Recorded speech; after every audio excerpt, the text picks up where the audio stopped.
भट्ट वाङ्मय में कहा गया है,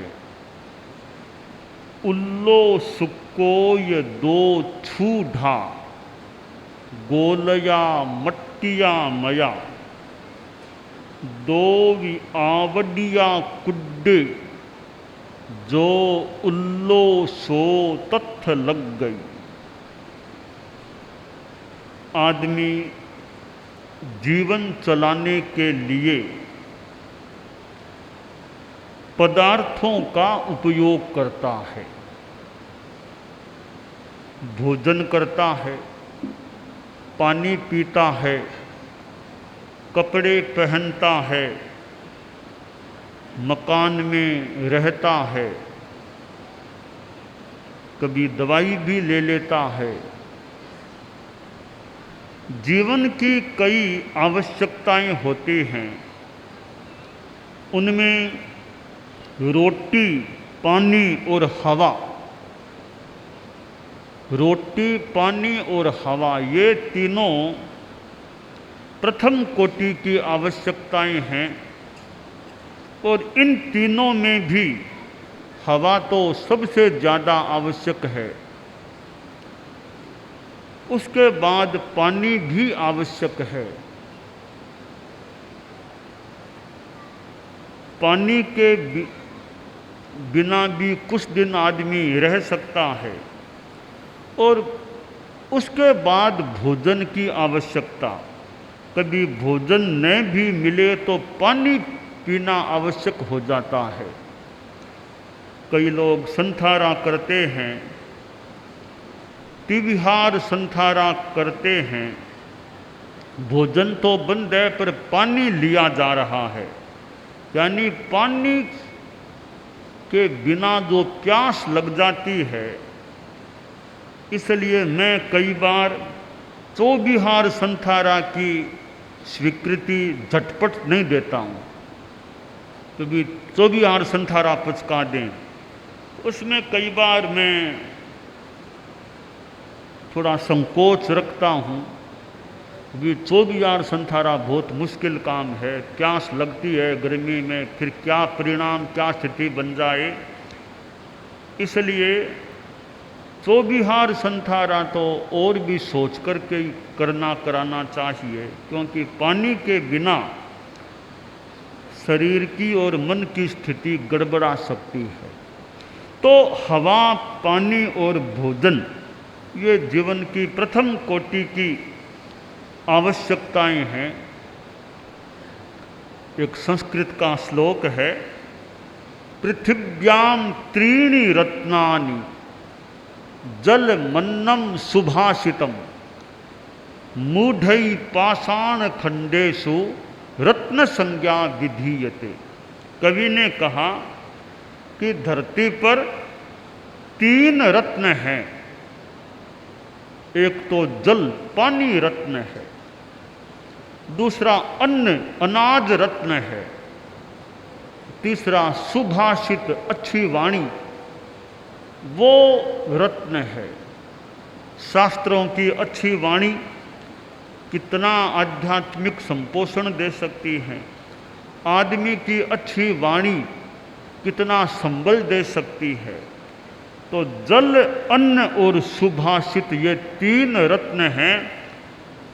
जो पत्थर के टुकड़ों को रत्न कहते हैं कि वे तो मूढ़ लोग हैं। खैर, कवि की भाषा है, उनका अपना महत्व है, पर पानी का अपना महत्व है।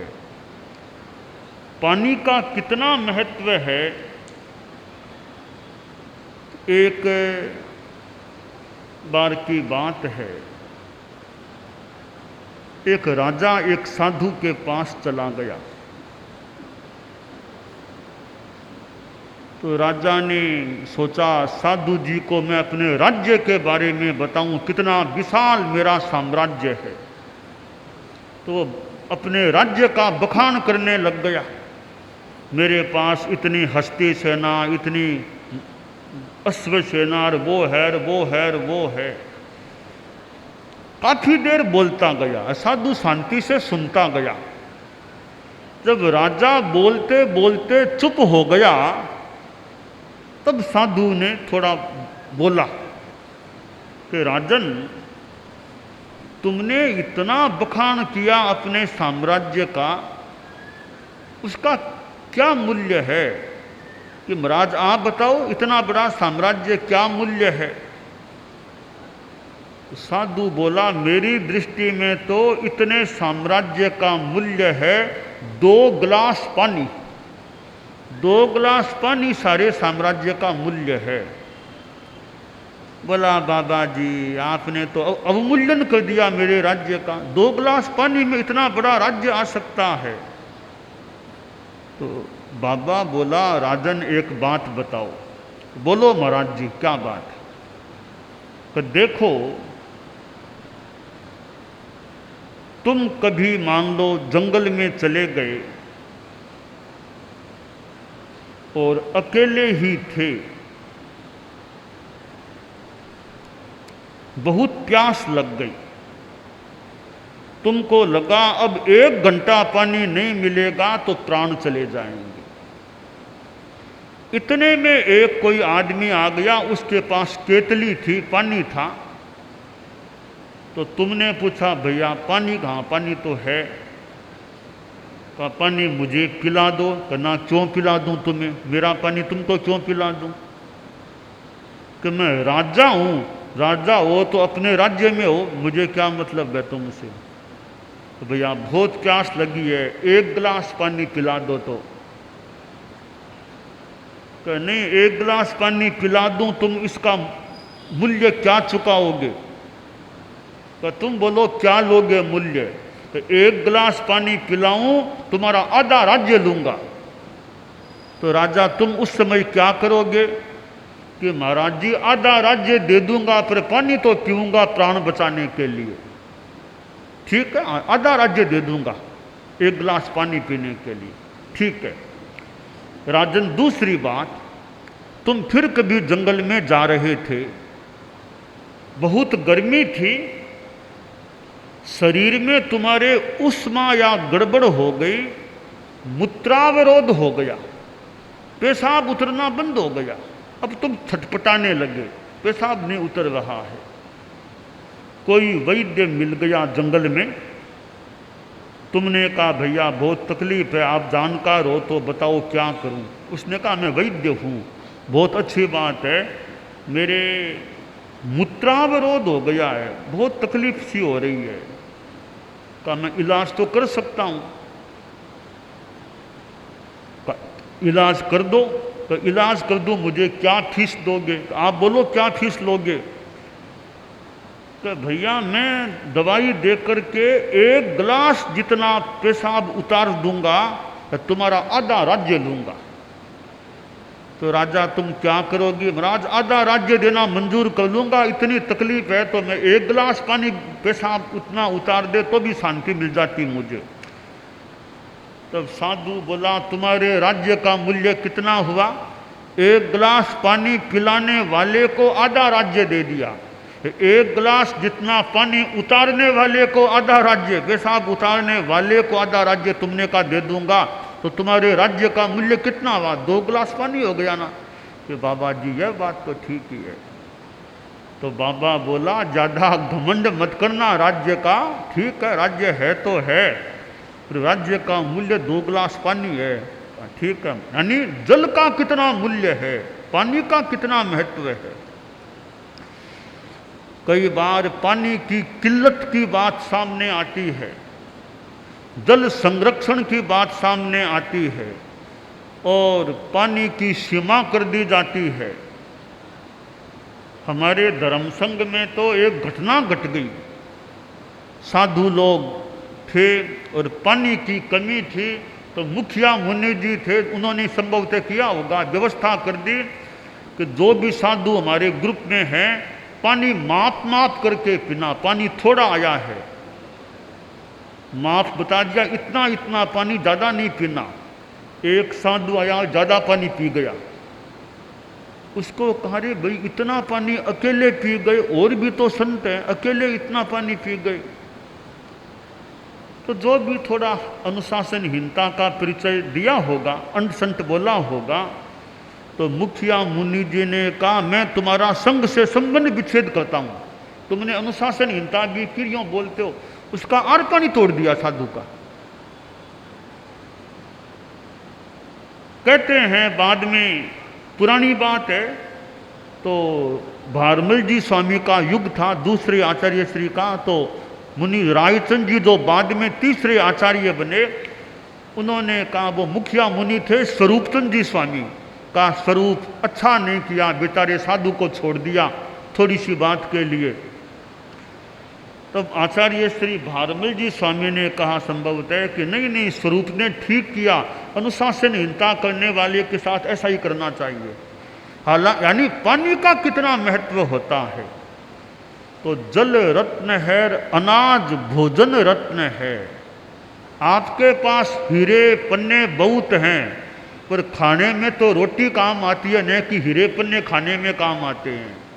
तो रत्न कौन हुआ? हीरा पन्ना रत्न कितना वार, रोटी कितना रत्न हुआ। भूख लगेगी तो रोटी काम आएगी, हीरे पन्ने थोड़ी काम आ जाएंगे वहाँ। तो अन्न को रत्न कहा गया। और सुभाषित, थोड़ी वाणी अच्छी बोल दो, पधारो सा विराजो सा, इतने में आदमी राजी सा, मेरा मान सम्मान किया है, पधारो सा विराजो सा। तो सुभाषित भी रत्न है। वाणी से कितना अंतर आ जाता है। वो राजा ने अपना दूत भेजा मित्र राजा के पास, उपहार भी साथ में भेजा। दूत पड़ोसी राज्य के राजा के पास गया, थोड़ी कुशल क्षेम की बात की, फिर कहा, महाराज मेरे मालिक ने जो आपके मित्र हैं उपहार भेजा है। अच्छा लाओ, क्या उपहार भेजा है? उपहार का महत्व है, मुझे याद आ गया। गंगा शहर में बहुत पुरानी बात है, मुनि श्री पृथ्वीराज जी स्वामी जो नामी संत हैं विराजे हुए थे। तो परम पूज्य कालूगणी का जमाना था। तो कालूगणी कुछ अलग जगह थे। तो कालूगणी ने पृथ्वीराज जी स्वामी के लिए कपड़ा, जैसे चोलपटा पछेवड़ी, ऐसे उपकरण कोई भेज दिया, पछेवड़ी जो भी भेज दिया। तो उनको दिया गया कि गुरुदेव ने आपके लिए भेजा है। तो कहते हैं मुनिश्री ने वो कपड़ा लेकर के माथे के लगाया और बहुत सम्मान से उसको ग्रहण किया। उनके साथ में मुनि थे सोहनलाल जी स्वामी राजगढ़ वाले। वे बोले, मोटा पुरुषा, इसमें ऐसी क्या बात है? ऐसा कपड़ा तो गंगा शहर में मिलता ही है, इसमें क्या खास बात, आप माथे के लगा रहे हो इसको? तो मुनिश्री बोले, रे गंगा शहर में भले कपड़ा मिल जाता होगा, पर यह कपड़ा गुरुदेव ने भेजा है मेरे लिए, गुरु ने मेरे जैसे को भी याद रखा है, यह मेरे लिए खास बात है। तो यह कपड़े का सम्मान क्या, गुरु का सम्मान है कि गुरु ने मुझे याद किया है, याद रखा, मेरे लिए कपड़ा भेजा है। तो उपहार का भी अपना महत्व होता है। तो दूत ने वो कपड़ा राजा को दिया, महाराज मेरे राजा और आपके मित्र ने कपड़ा भेजा है, ये आपको उपरित कर रहा हूँ। उपरित करते करते दूत बोला कि महाराज ये कपड़ा आपके कफन में काम आ जाएगा। ये कहा और राजा गुस्से में आ गया कि क्या भद्दा बोला है, उसको अपमान करके निकाल दिया वहाँ से। वापिस अपने राज्य में गया तो राजा ने पूछा, क्या हालचाल है मेरे मित्र राजा का, कैसे यात्रा कैसे रही? बोला, अंदाता यात्रा क्या रही, मुझे तो अपमान करके निकाल दिया, दुत्कार के निकाल दिया। क्यों, क्या हुआ, तुमने क्या कहा, क्या बोला? तो मैंने कहा ये कपड़ा आपके मित्र ने, मेरे मालिक ने भेजा है, और फिर मैंने कहा यह कपड़ा आपके कफन में काम आ जाएगा। अरे ऐसे कभी बोला जाता, ऐसे बोलने की बात होती है? राजा ने सोचा योग्य आदमी नहीं है, कोई कुशल आदमी होना चाहिए, दौत्य करने वाला कुशल आदमी होना चाहिए। कुछ महीनों बाद दूसरे दूत को भेजा, वो भी वहीं गया और वहाँ के राजा से कहा कि मेरे राजा और आपके मित्र ने उपहार भेजा है, कुशल क्षेम पूछा है। तो राजा का दिमाग ठनका कि पहले भी आया था वो एक आदमी, ऐसे ही बोला था, थोड़ा मन अनमना सा था। और अंदाता ये छोटा सा उपहार आप स्वीकार करो। ठीक है, रख दो रख दो रख दो। तो रखवा लिया। थोड़ा राजा खुश नहीं था कि वो ऐसे ही आदमी हो, पहले बोला था पता नहीं ये क्या बोलेगा। फिर वह बोला कि अंदाता मेरे मालिक ने कहा है जैसे कपड़े में यूँ ताने बाने हैं इसी प्रकार हम दोनों राज्यों के संबंध मजबूत रहेंगे, ऐसी हमारी कामना है। ओहो, बहुत अच्छी बात की, अच्छी बात कही है। अब राजा खुश हो गया, खूब सम्मान किया, दूत का अपनी ओर से भाड़ा कह दे उपहार दिया, दूत को अच्छी तरह विदा कर दिया। यानी एक दूत ने वाणी से बात को बिगाड़ दिया, दूसरे दूत ने सुभाषित बोल करके बात को सुधार लिया। तो सुभाषित भी एक रत्न होता है। तो जल, अन्न और सुभाषित रत्न है। तो जीवन की अनिवार्य आवश्यकताओं में भी ये हवा, जल और भोजन होता है। फिर यह कपड़ा भी अनिवार्य आवश्यकता, अनिवार्य 2 नंबर की अनिवार्यता है, क्योंकि कपड़े के बिना भी आदमी अचेल भी साधु रहते हैं, बिना कपड़े के भी काम चल सकता है। मकान आवश्यक है, बिना मकान भी जिंदगी चल सकती है, और दवाई की भी अपेक्षा पड़ सकती है। यानी पदार्थ हमारे काम आते हैं। अब पदार्थों में मोह नहीं करना, आसक्ति नहीं करना, यह साधना की बात है। दोहा सुंदर है, जे समदृष्टि जीवड़ा करे कुटुंब परिपाल, अंतर दिल न्यारा रहे ज्यों धाय रमावे बाल। श्रावक हैं, गृहस्थ हैं, परिवार का भरण पोषण पालन करते हैं, अंतर दिल में अनासक्ति। जैसे धाय माता बच्चे का लालन पालन सेवा शुश्रूषा करती है, पर मन में जानती है बच्चा मेरा नहीं है, सेठ जी का है, राजा का है, वो बच्चे के प्रति ममत्व नहीं करती है कि मेरा है, यह नहीं मानती है। इसी तरह श्रावक भी, गृहस्थ भी, परिवार में रहते हुए भी, परिवार की सेवा करते हुए भी, भरण पोषण करते हुए भी अनासक्त रहे, आसक्ति नहीं, बस दायित्व निभाना है, मोह ज़्यादा न करे, अनासक्त रहे। तो अनासक्ति एक अध्यात्म की साधना का सूत्र है। उपासक बैठे हैं, उपासिकाएं भी हो सकती हैं। तो उपासक तो थोड़े एक तरह से आगे बढ़े हुए जानकार प्राय होते हैं, तो घर में रहते हुए भी कैसे अनासक्त कमल की तरह निर्लेप रह सके। कई उपासक तो बहुत समय देते हैं, सेवा करते हैं, ज्ञानशालार, उपासक श्रेणी, ऐसे कार्यों में कितना कितना समय लगा देते हैं, कितनी यात्राएं, आज कहाँ फिर कहाँ, जा करके भी अपनी सेवाएं देते हैं। तो थोड़ी अनासक्ति आई होगी तभी इतनी सेवा मानव दे सकते होंगे। तो उपासक श्रेणी में तो बहुत विकास, यानी ज्ञान का भी विकास, साधना का भी विकास, संयम का विकास होना ही चाहिए। उपासक श्रेणी भी बहुत उपयोगी श्रेणी है, कार्यकारी श्रेणी है। उस श्रेणी का भी खूब अच्छा विकास हो, शक्ति बढ़े, संख्या बढ़े, प्रसार हो, अच्छा है। तो यह अनासक्ति एक महत्वपूर्ण तत्व है अध्यात्म की साधना में। हमारे साधु साध्वियाँ समणियाँ, हमारा तो जीवन भी अनासक्तिमय होना चाहिए, क्योंकि परिवार छोड़ दिया, घर छोड़ दिया, कितना बड़ा त्याग है। घर परिवार को छोड़ देना, परिग्रह को छोड़ देना। अब थोड़े से कुछ पदार्थ हैं या कुछ और कुछ हैं, उनमें भी अनासक्ति की साधना रहे, मोह नहीं, पदार्थों का उपयोग करना है अपेक्षानुसार, राग नहीं, मोह नहीं। तो शास्त्रकार ने उदाहरण दिया कि मिट्टी के 2 गोले फेंके गए, एक आर्द्र दूसरा सूखा। तो आर्द्र गोला था, उसकी मिट्टी चिपक गई दीवार से, और सूखा गोला था, वो मिट्टी लकीर झड़ गई, चिपकी नहीं या लगभग नहीं चिपकी।